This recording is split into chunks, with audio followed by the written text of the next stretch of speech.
कार्यकर्ताओं का इस प्रकार से उनका पूरा प्रशिक्षण, उनका शिक्षण, उनकी कार्य पद्धति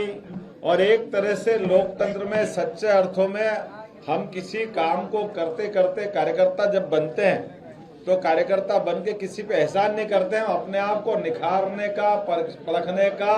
अपने जीवन में कई सारी बातों को सीखने का अवसर पाते हैं। और उसी नाते से भारतीय जनता पार्टी के कार्यकर्ताओं का शिक्षण प्रशिक्षण होता है और हम इस लोकतंत्र की मर्यादा को कायम रखने के लिए मुझे इस बात की भी प्रसन्नता है कि होगी दुनिया में बहुत सारी पार्टियां, अपने देश प्रदेश में भी होगी, लेकिन एकमात्र पार्टी है भारतीय जनता पार्टी जो विश्व की सबसे बड़ी पार्टी भी है और जो छोटे से छोटे कार्यकर्ता को कब प्रधानमंत्री बना दे, कब मुख्यमंत्री बना दे, कब मंत्री बना दे, पता ही नहीं चलता है।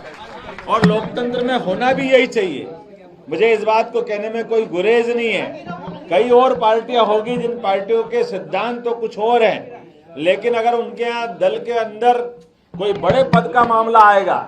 तो वो उनके अपने पदों के अंदर से बनाने में वो पहले इस बात को देखेंगे आप किस वंश के हो, किस परिवार के हो, किनको मौका मिलेगा। लेकिन उसके उल्टे भारतीय जनता पार्टी में इस बात की कोई गुंजाइश नहीं है। और तो और अब हमारे यहाँ तो वर्तमान के दौर में इस बात को भी देखा जाता है कि एक परिवार में से अगर एक आदमी को दायित्व मिला है तो वो स्वतः ही मना करता कि मेरे अपने परिवार में दूसरों को जवाबदारी मत दो, हमारे बाकी कार्यकर्ताओं को दे दो। ये हमारी परंपरा है। इस परंपरा के बलबूते पर हम सभी को जोड़ना जानते हैं और सभी को साथ लेके चलना चाहते हैं। मुझे इस बात की भी प्रसन्नता है कि हमारी सनातन संस्कृति को लेकर के खास करके वर्तमान के दौर में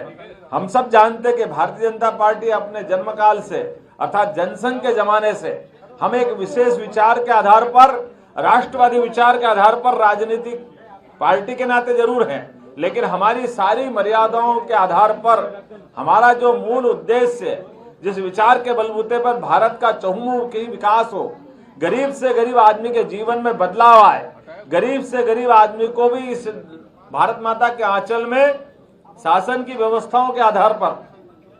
अगर हम सरकार में हैं तो सरकार के माध्यम से, अगर हम विपक्ष में हैं तो जैसे अटल बिहारी वाजपेयी जी का चित्र यहाँ लगा हुआ है, ये आदर्श रूप में हमने सिद्ध किया है कि लगभग 50 साल तक भी जो अपोजिशन में रह करके लगातार हर 5-5 प्रधानमंत्री के सामने उनका जीवन निकला, वो हम सबके लिए आदर्श रूप में। अपने यहाँ इस मंच पर भी कई सारे आदर्श रूप में कार्यकर्ता है जिनने लंबा संघर्ष अपना जीवन का जिया है, लेकिन किसी सिद्धांत से समझौता नहीं किया। मैं इस बात के लिए धन्यवाद देना चाहूंगा बिहार इकाई को कि जब भी मैं आया था निजी कार्यक्रम से, श्री कृष्ण चेतना मंच के माध्यम से मुख्यमंत्री बनने के बाद स्वाभाविक रूप से यहाँ के हमारे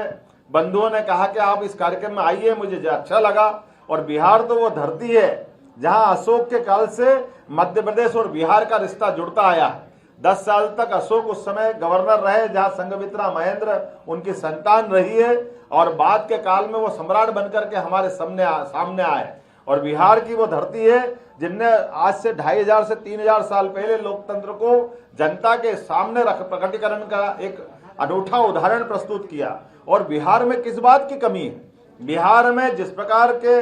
टैलेंटेड लोग होते हैं, पूरे देश के कोई राज्य ऐसा नहीं होगा जहां सर्वाधिक IAS IPS अगर निकल के जाते हैं तो केवल एकमात्र राज्य वो बिहार है।